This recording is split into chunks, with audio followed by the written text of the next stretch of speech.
নমস্কার, আপনারা দেখছেন ওঙ্কার বাংলার সঙ্গে রয়েছি আমি কোয়েল। নজর রাখবো আবহাওয়ার খবরের দিকে। কলকাতায় আপাতত আংশিক মেঘলা আকাশ থাকছে, কখনো মেঘ জমছে, আবার কখনো আর্দ্রতা জনিত অস্বস্তি ঘিরে ধরছে শহরবাসীকে। তাপমাত্রা ঘোরাফেরা করবে প্রায় 34 ডিগ্রি সেলসিয়াসে, যা স্বাভাবিকের চেয়ে কিছুটা হলেও বেশি। দক্ষিণবঙ্গে গরম ও অস্বস্তি প্রায় স্পষ্ট প্রভাব দেখা যাবে।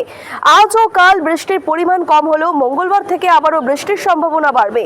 বুধবার ও বৃহস্পতিবার দক্ষিণবঙ্গের প্রায় সব জেলাতেই কয়েক দফায় হালকা থেকে মাঝারি বৃষ্টিপাতের সম্ভাবনা রয়েছে, তবে আপাতত ভারী বৃষ্টির সম্ভাবনা নেই।